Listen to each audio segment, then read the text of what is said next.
pessoal? Firmeza, tudo bem? Chegando aqui então para trabalhar com vocês conteúdo agora inicial, né? De terceiro ano. E com isso nós vamos fazer alguns planejamentos a respeito do que nós precisamos acertar para iniciarmos essa caminhada, né?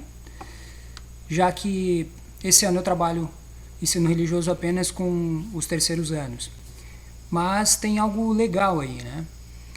Vocês que estão chegando comigo agora no terceiro ano foram meus alunos em primeiro ano. Então a gente já viu algumas coisas de ensino religioso dentro dessa perspectiva que eu pretendo trabalhar com vocês.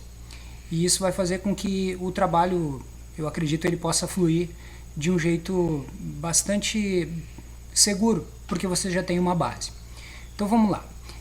Para esse ano, né, eu quero desenvolver aqui nesse encontro algumas diretrizes para esse componente e quero já também lá ao final, né, desse arquivo, desse vídeo, deixar para vocês o início do trabalho, que também vai estar postado já lá no ambiente sala de aula, para que vocês possam começar já a ir explorando também um pouco melhor tudo aquilo que nós vamos criar como aprendizagem nesse ano que, como eu disse, está começando, com muitos desafios, é claro, mas também com uma perspectiva bastante interessante. Bom, o que eu tenho, em primeiro lugar, para nós aqui, é uma organização da fundamentação. Como eu disse, vocês já trabalharam comigo no primeiro ano, a maioria de vocês, salvo alguém que tenha entrado depois e que esteja chegando agora, né, nas nossas aulas. Essa nossa fundamentação, ela vai encontrar o fenômeno religioso como um fenômeno cultural. Eu estou fazendo alguns resgates, é isso que eu vou fazer, tá? Alguns resgates daquilo que a gente já viu, para que você também possa ir lembrando de certos pontos dos nossos estudos, certos pontos da sua aprendizagem, e assim, e também fazendo nessa identificação os seus próprios fundamentos, né? Da onde nós vamos partir para poder chegar nesse terceiro ano e a partir do terceiro ano ver coisas novas. Então a gente vai resgatar esses saberes, onde o fenômeno religioso ele é visto como um fenômeno cultural, e isso nos remeteu, né, lá no passado, a ver a religião com a sua presença no cotidiano, a ver a religião dentro da perspectiva da antropologia, né, a antropologia da religião, a sociologia da religião, ou a religião encaixada na antropologia, ou a religião encaixada na sociologia como objeto de estudo, compreendendo também os aspectos históricos da religião, os aspectos filosóficos e fazendo até as conexões científicas que eu chamo aqui, que foram com as ciências da natureza e que foram também com as ciências humanas, já citando algumas, e as ciências clínicas. No final do primeiro ano, por exemplo, a gente trabalhou a psicologia, né, psicologia cognitiva, e um estudo divulgado em Portugal que mostra uma percepção das crianças bastante curiosa. Seria uma noção intuitiva da imortalidade. Não quero que vocês lembrem disso agora. Eu estou apenas resgatando para mostrar que a gente já fez esse tipo de estudo. E depois o trabalho com os EQM, né? As experiências de quase morte, que são bastante significativas quando nós transportamos a nossa crença para dentro do terreno da medicina, da neurociência, e podemos compreender um pouco melhor da dimensão de um fenômeno que a religião tenta não só descrever, mas tenta fundamentar, e a sua transposição para dentro da ciência empírica, da ciência médica, que é uma outra ciência, e que nessa fusão entre esses dois mundos acaba nos criando possibilidades diferentes de ver aquilo que a religião fala dentro de um outro domínio, dentro de uma outra linguagem, sendo visto como um fenômeno a ser investigado também pela ciência. A religião já é, enfim, a espiritualidade já é, por exemplo, medições que são feitas no cérebro humano quando se está orando, meditando, e que mostram alterações que são bastante interessantes e que produzem resultados físicos até. Não só emocionais, mas resultados físicos, e que são,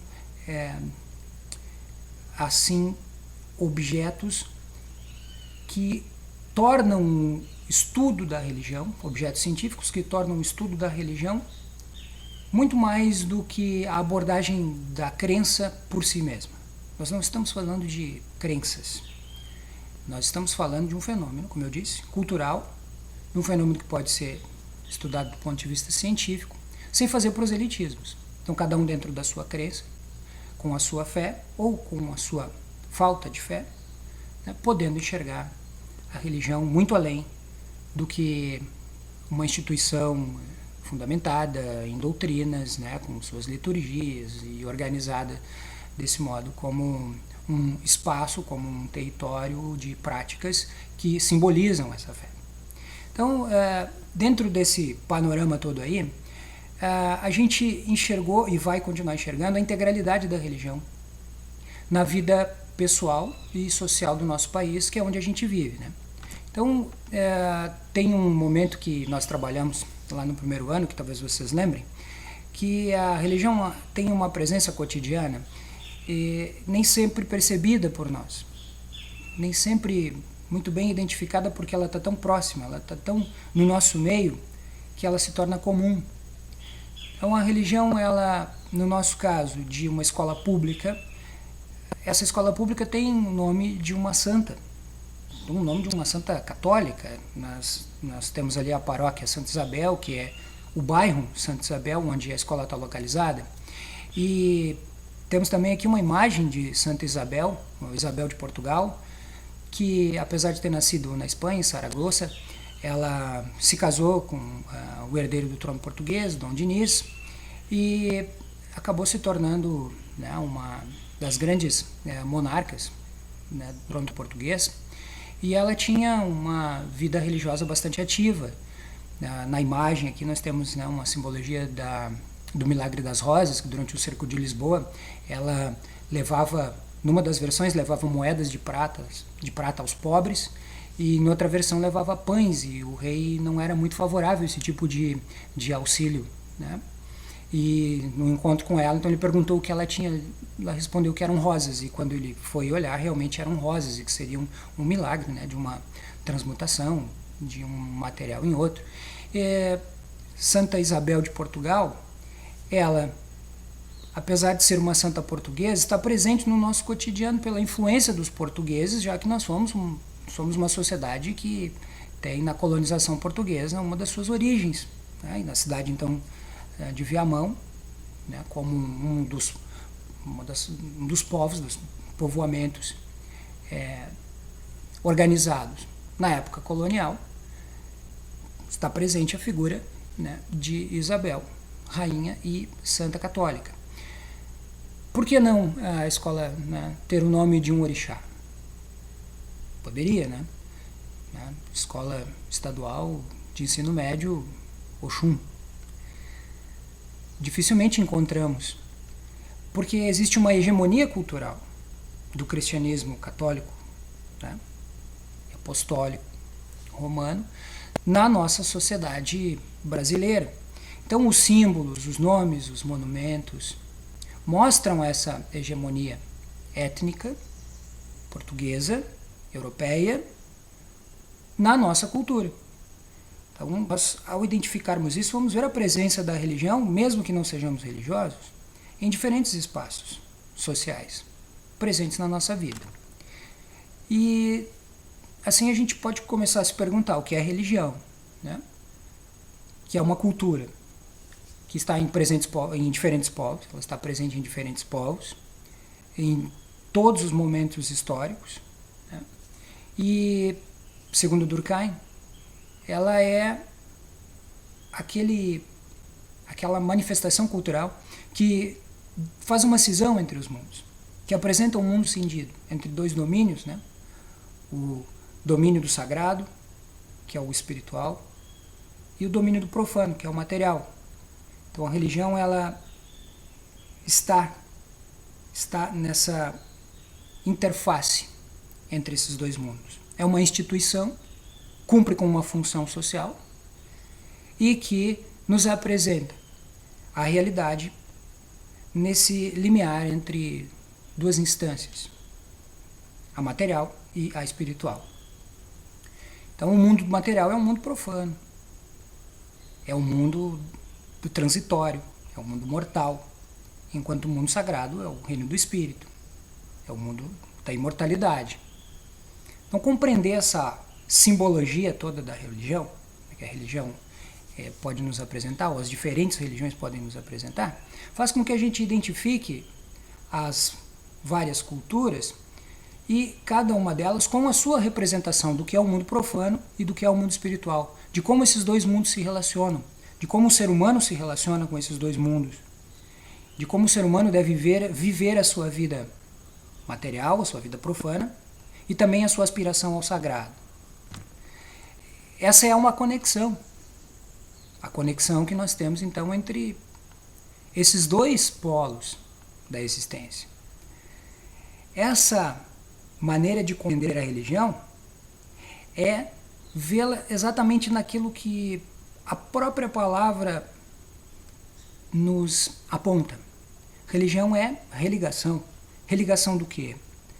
Religação de dois extremos ou de dois polos, o divino com o transitório, com o material, com o humano.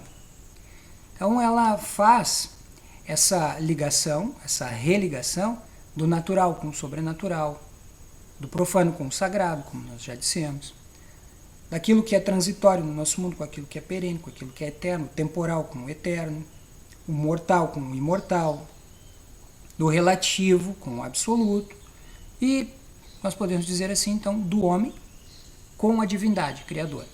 E aí nós temos uma representação ali da criação de Adão, né, uma obra de Michelangelo, famosa, onde nós temos essa ideia, né, dos dois mundos, do mundo sagrado, o mundo divino, e o mundo profano, o mundo material, onde está Adão.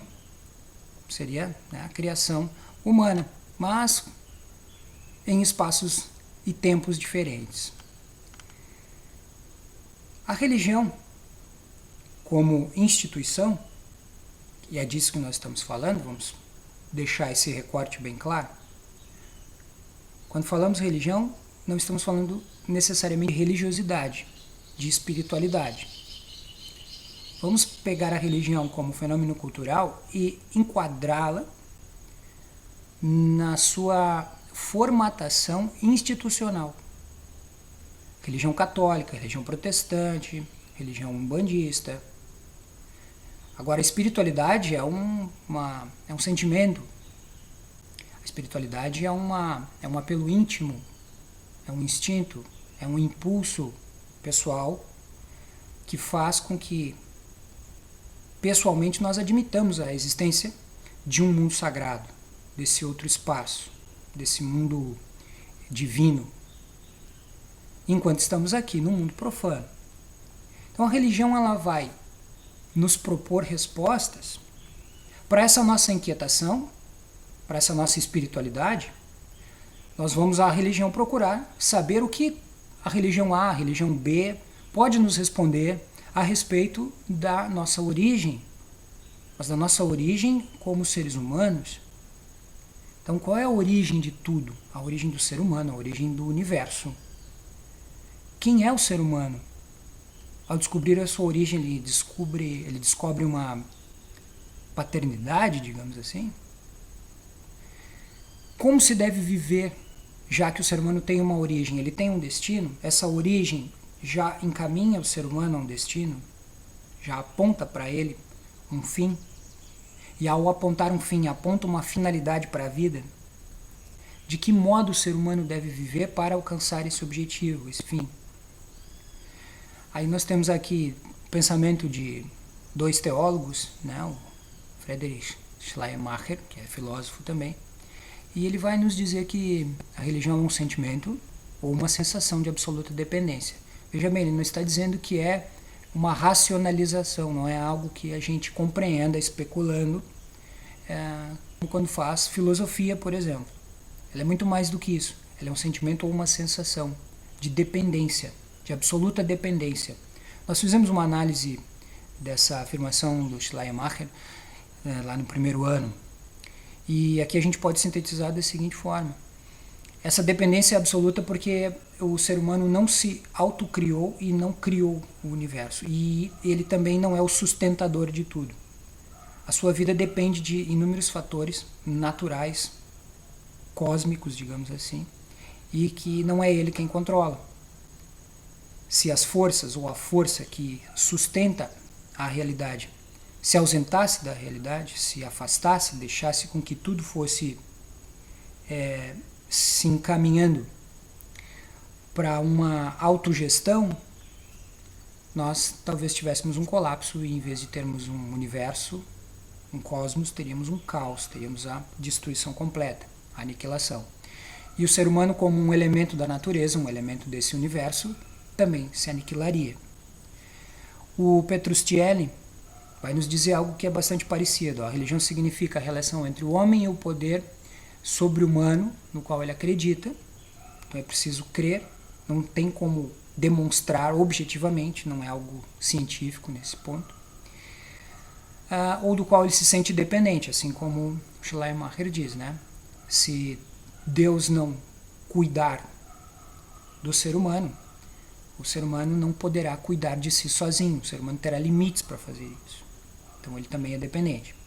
Essa relação se expressa em emoções, confiança, medo, confiar no divino, temer o juízo do divino. Se expressa em conceitos que explicam a crença, né? Como o conceito de fé, por exemplo. E também em ações, que são ações que se pratica dentro do momento de culto, momento do espaço de culto, né, o tempo e espaço do culto, das liturgias, ou com um comportamento, uma conduta.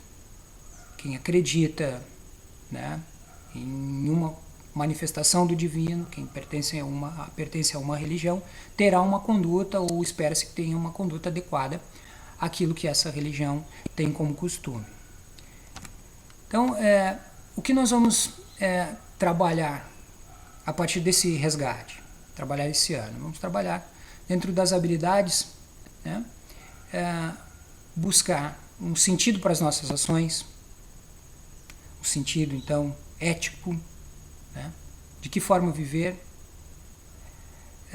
e como a religião pode nos ajudar a criarmos consciência de alguns valores e também de algumas condutas, procurando sempre a promoção do bem comum, da solidariedade, né, da cooperação, tentando promover uma cultura de paz.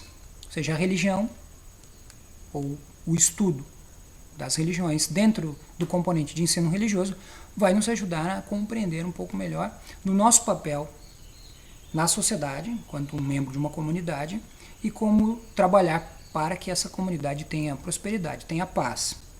E nos elementos, né, aqui nos objetos do conhecimento, os elementos de aprendizagem, a gente identifica a ética, as relações sociais e a cultura de paz, né, e isso tudo está dentro dos documentos que vão orientar o nosso trabalho durante esse ano.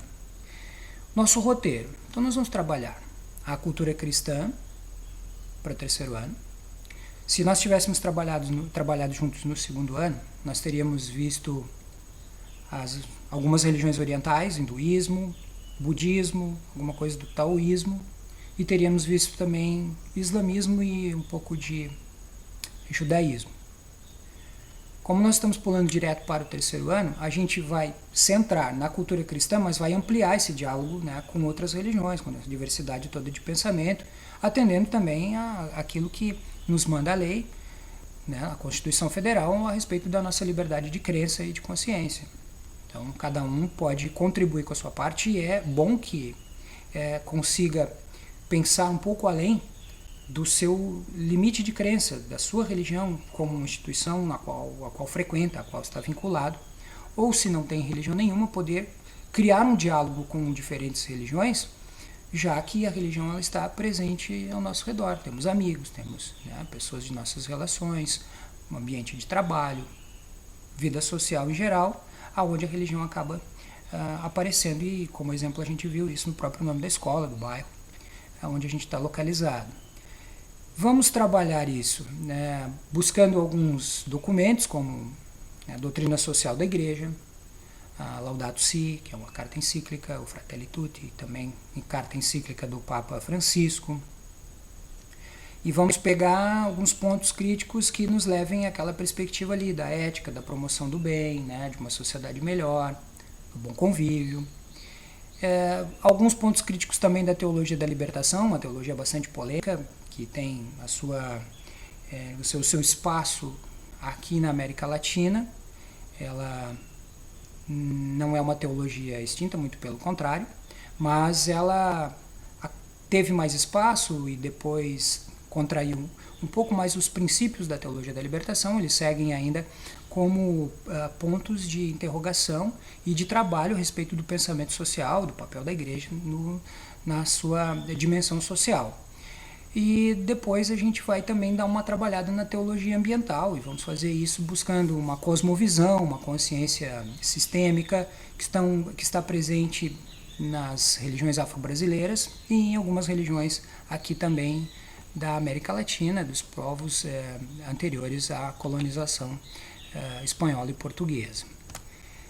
Para nós começarmos esse trabalho, nós vamos arrancar trabalhando um pouco a campanha da fraternidade desse ano, né, que já está ocorrendo e segue até o período de Páscoa. Então nós temos um tema, que é a fraternidade, diálogo, um compromisso de amor, e o lema dessa campanha, que é Cristo é a nossa paz, do que era dividido, fez uma unidade. Então isso está aí na carta, né, de Efésios, aos Efésios.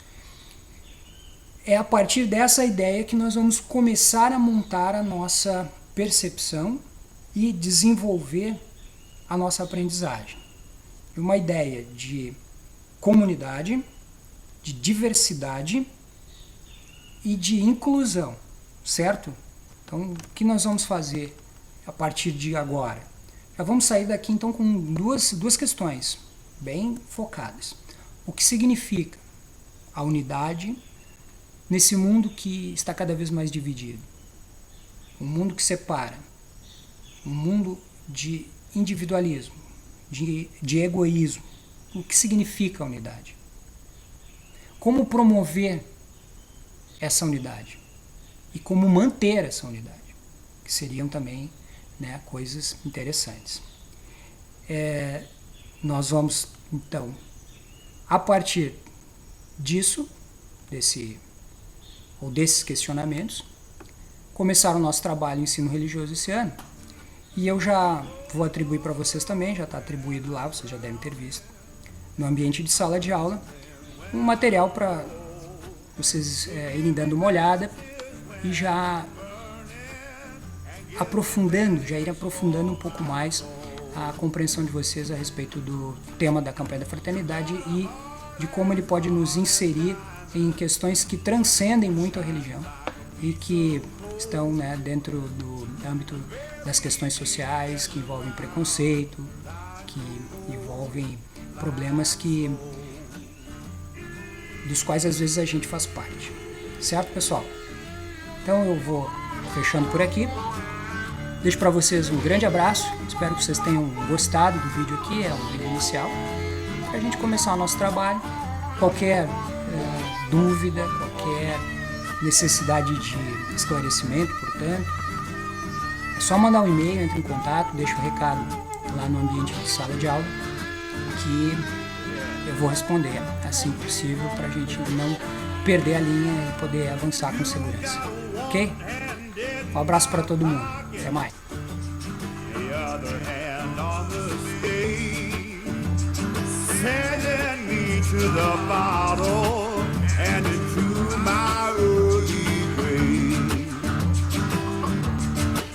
Well, I tried like hell to leave.